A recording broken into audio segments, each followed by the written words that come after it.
कुनै व्यक्ति पापी हो कि होइन कसरी थाहा पाउने? कुनै त्यस्तो उपाय होला जसद्वारा व्यक्ति पापी हो कि पुण्यवान हो एकै क्षणमा ठम्ब्याउन सकियोस्, पत्ता लगाउन सकियोस्? छ होला त्यस्तो कुनै उपाय शास्त्रमा? छ, निश्चित छ, बकाइदा छ। शास्त्रमा एकदमै सहज सरल उपाय बताइएको छ जसद्वारा व्यक्ति पापी छ कि छैन तुरुन्तै पत्ता लाग्छ। र व्यक्तिको कुरा छोडिदिउँ, हामी सबभन्दा ठुलो व्यक्ति त हामी हो। एकछिन अरूलाई औँलो देखाउन छोडौँ, यो व्यक्ति पापी छ कि छैन यो पनि पत्ता लगाउन सकिन्छ एकैछिन। धेरै समयको कुरा होइन, केवल 2-3 सेकेन्डभित्र पत्ता लगाउन सकिन्छ कि फलानु व्यक्ति पापी छ कि पुण्यवान छ भनेर।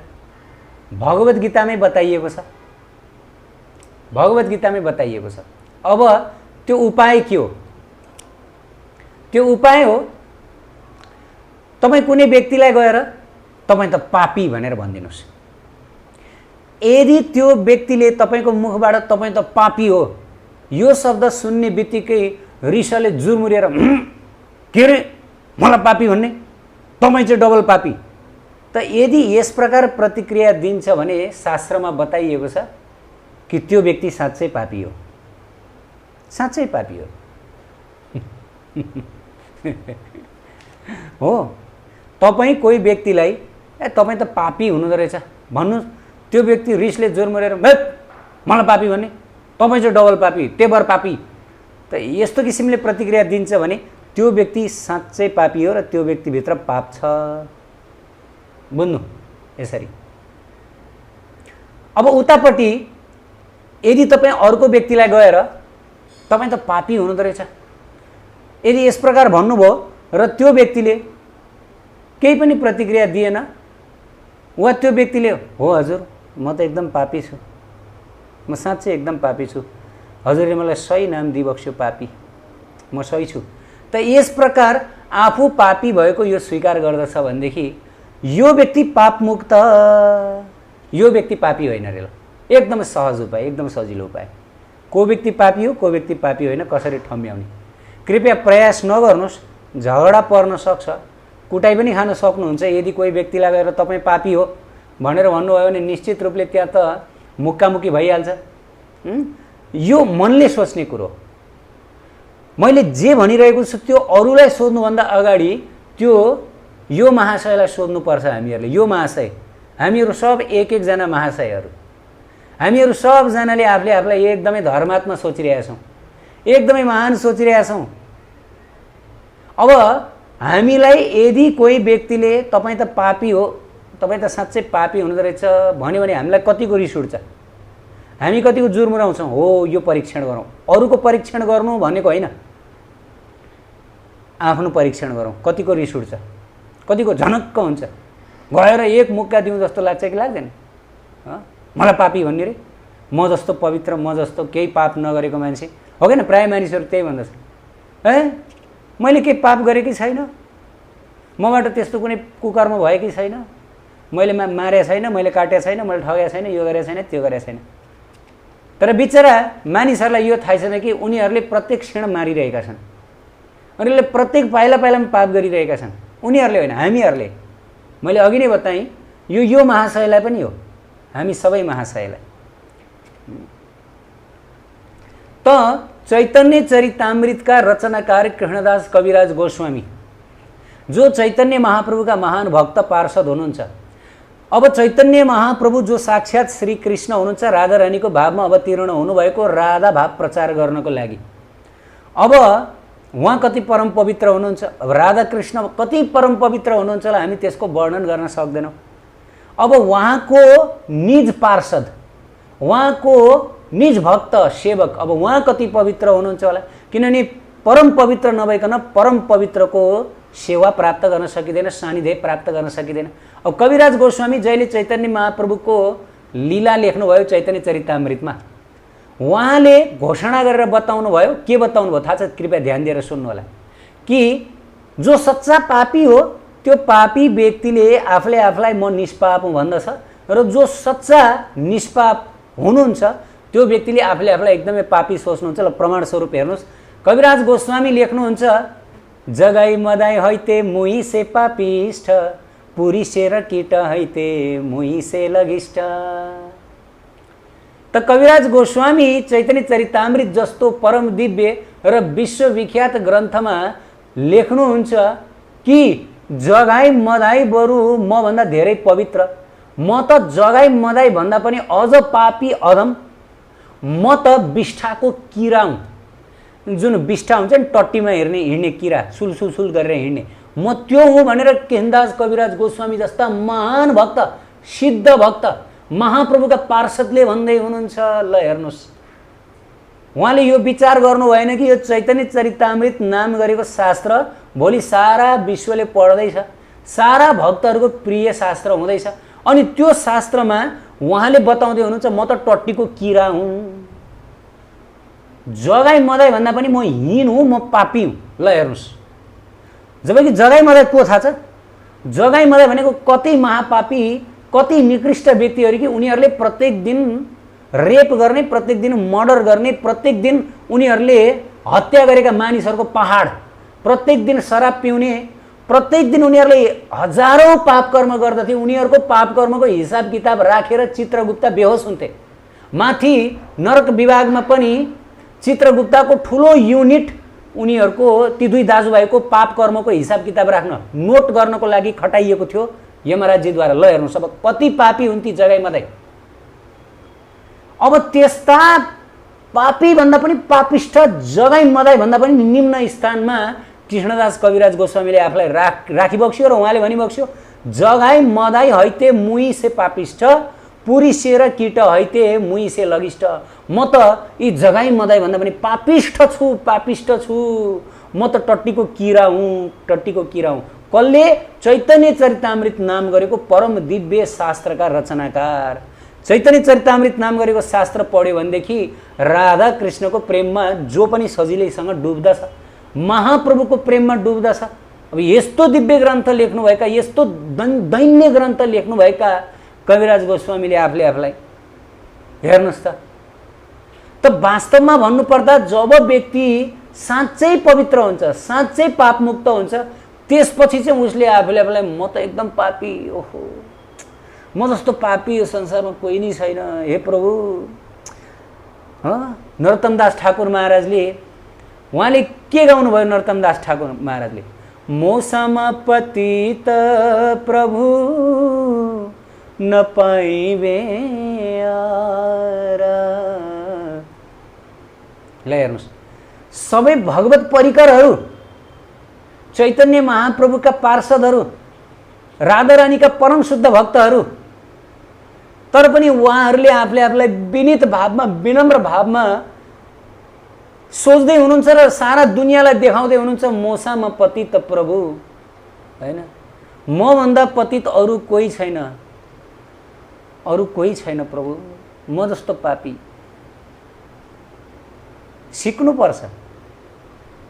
तर जो व्यक्ति पापी छ, जसको मनभित्र अनेक कालो छ, जसले पाइला पाइलामा अनेक पाप कर्म गरेको छ, जसले कहिल्यै भगवानको नाम लिएको छैन, भगवान चिनेको पनि छैन, जसलाई के पाप हो के पुण्य हो केही पनि थाहा छैन, जसको जीवन बेहोसीमा बितिरहेको छ, सदा पापे रत, सदा पापमा पापमा पापमा जीवन रत रहेको छ, त्यो व्यक्तिले चाहिँ आफूलाई म त पवित्र छु, म त शुद्ध छु, मैले त जीवनमा पापै गरेको छैन, म त निष्पाप छु भनेर सोच्छ। अब भगवत गीतामा श्री कृष्णले पनि बताउनु भयो, यसाम तो अन्तगतम पापम जनानम पुण्यकर्मणम ते द्वन्द मोह निर्मुक्त भजन्ते माम दृढ व्रतः। 7.28 हेर्नुहोस् कति मिठो वचन उपदेश श्री कृष्णले सुनाइबक्स्यो। उहाँ भनिबक्सिन्छ, येसाम तो अन्तगतम पापम जननम पुण्य कर्मणम। जो व्यक्तिको जन्मौं जन्मदेखि, हजारौं जन्मदेखिको पुण्यको उदय भएको छ, त्यो व्यक्ति सम्पूर्ण पाप राशिबाट मुक्त भएको हुन्छ। र जब व्यक्ति पाप राशिबाट मुक्त हुन्छ, त्यसपछि उसले के गर्दछ? ऊ द्वन्द्वबाट मुक्त हुन्छ, मोहबाट मुक्त हुन्छ, र त्यसपछि भजन्ते माम दृढ व्रत भनेर श्री कृष्णले भन्नुभयो। जब व्यक्ति पाप मुक्त हुन्छ, उसको असीम पुण्यको उदय हुन्छ, त्यसको फलस्वरूप उसले दृढतापूर्वक, दृढ व्रत लिएर दृढतापूर्वक राधा कृष्णको भजन गर्छ। अब किन राधा कृष्णको भजन गर्छ? पाप मुक्त भएपछि त झन् भजन नगर्नुपर्ने हो नि, भक्ति नगर्नुपर्ने हो नि, किनभने पाप मुक्त भयो। भगवानले बताउनु भयो यहाँ, जो व्यक्ति पाप मुक्त भएको छ त्यो व्यक्तिले मेरो भजन गर्छ। त जो व्यक्ति पापी छ त्यसले भजन गर्दैन, त्यसले मेरो नामै लिँदैन, त्यो व्यक्तिले मलाई स्मरणै गर्दैन। मैले किन नाम जप्नु, मैले किन भक्ति गर्नु भनेर अहङ्कार लिन्छ। किन? किनकि जो व्यक्ति सच्चा पापी हो, जसको हृदयमा पाप छ, त्यो व्यक्तिले आफूले पवित्र सोच्दछ। अब यो भक्ति गर्नुपर्ने मलाई आवश्यक छैन भनेर सोच्दछ। किन? किनकि म पवित्र छु, म अलरेडी निष्पाप छु, मलाई पापबाट किन मुक्त हुनु परेर, मैले केही पापै गरेको छैन, अनि यो भक्ति किन गरेर बस्ने, यो भक्ति त ती पापीहरूले गर्ने भनेर सोच्दछ। अनि यदि कसैले हरे कृष्ण कृष्ण कृष्ण हरे हरे, हरे राम राम राम हरे हरे, यो महामन्त्र जपेर बसेको देख्दछ, राधा कृष्णको भजन गरेर बसेको देख्दछ, हे पापीहरू। किनकि यो पापीहरू, यिनीहरू पापी हुन्, त्यही भएर यिनीहरूले नाम जप्नु पर्दछ, हामीले जप्नु पर्दैन किनकि हामी पापी होइनौँ, हामी त निष्पाप छौँ भनेर सोच्दछ। हो, कृष्ण भगवानले यही बताउनु भयो, येषां तो अन्तगतम पापम जनानम पुण्य कर्मणम। जब व्यक्ति साँच्चै पुण्यवान बन्दछ, उसको जन्मौं जन्मदेखिको पुण्य राशि प्रकाशित हुन्छ र पाप मुक्त हुन्छ, त्यसपछि व्यक्तिले भजन गर्दछ। किन? किनकि अब उसले सोच्दछ, ओहो म जस्तो पापी कोही छैन। मैले अघि नै भने, पाप मुक्त भएको व्यक्तिले नै आफूले आफूलाई पापी देख्दछ, आफूले आफूलाई काम नलाग्ने देख्दछ, आफूले आफूलाई पतित देख्दछ, अधम देख्दछ। अनि त्यसपछि ऊ प्रभुको शरणमा जान्छ, नामको शरणमा जान्छ। ओहो, अब मैले यदि राधा कृष्ण भजिन, मैले यदि राधा कृष्णको सेवा गरिन, मेरो जीवनमा दृढतापूर्वक, एकदम दृढता भनेको अब नछोड्ने गरी, अब छोड्दिनँ म राधा कृष्णको भजन गर्न, अब म छोड्दिनँ, अब म राधा कृष्ण प्रभुलाई अब म छोड्दिनँ भनेर चाहिँ एकदम दृढतापूर्वक उहाँको चरण पक्र्दछ, उहाँको नाम पक्र्दछ, अनि त्यसपछि भजन गर्दछ। किनभने उसलाई थाहा भइसकेको हुन्छ म त पापी छु, तर वास्तवमा ऊ पापी हुँदैन, ऊ पाप मुक्त भइसकेको छ। कृष्णले बताइसक्नु भएको छ कि पाप मुक्त नभइकन र असीम पुण्य राशि नखोलिकन व्यक्तिले उहाँको भजन गर्न सक्दैन, उहाँको भक्त बन्न सक्दैन, उहाँको भक्ति गर्न सक्दैन। गीता 7.28। हेर्नुहोस्, सजिलो छ उपाय कि म भित्र पाप छ कि छैन, यसरी पत्ता लगाउने। यदि हाम्रो दृढतापूर्वक राधा कृष्णको भजन भइरहेको छैन भनेदेखि हामीहरूले सोचिरहेका छौँ, अरे म पापबाट मुक्त भइसकेँ, तर त्यस्तो हुँदैन, हामी पापी छौँ। त्यो पापको कारणले गर्दा हामीले भजन गर्न सकिरहेका छैनौँ, राधा कृष्णको नाम लिन सकिरहेका छैनौँ, जिब्रोमा हाम्रो नाम आइरहेको छैन। हामीलाई नाम जप्नु पर्यो भनेदेखि हामीलाई अल्छी लाग्छ, नाम जप्नु पर्यो भने पहाड बोके जस्तो लाग्छ, राधा कृष्णको भक्ति गर्नु पर्यो भनेदेखि हामीहरूलाई एकदमै गाह्रो लाग्छ। कारण किन? किनकि हामीमा साँच्चै पाप छ। पाप मुक्त भएपछि त झन् भक्ति गर्न मन लाग्छ, भजन गर्न मन लाग्छ। यो पो हो त कुरो। पतित पावन हेतु तब अवतार, मोसामा पतित प्रभु नपाई बिहार। नरोत्तम दास ठाकुर महाराज त्यही बताउनुहुन्छ, पतित पावन हेतु तब अवतार। हे महाप्रभु, हजुरको अवतार त पतितहरूलाई पावन गर्नको लागि, पापी भन्दा पापीहरूलाई पनि उद्धार गर्नको लागि भएको हो। अब मैलाई उद्धार गरेर हजुरले आफ्नो यो दिव्य अभियान सुरु गरिबक्स्योस्, किनकि अब यो संसारमा पतित भन्दा पनि पतित मबाहेक अरू कोही छैन। ल हेर्नुहोस्, नरोत्तम दास ठाकुर महाराज जो साँच्चै परम भक्त, साँच्चै सिद्ध, उहाँले आफूलाई पतित सोध्दै हुनुहुन्छ। तर दुनियाँमा हामी हेर्न सक्छौँ, मैले गर्भपतन गर्नु पाप हो है, गर्भपतन गर्नुहुन्न, यसको कुनै प्रयासित नै छैन भनेर मैले एकचोटि एक प्रवचनमा बताएको थिएँ।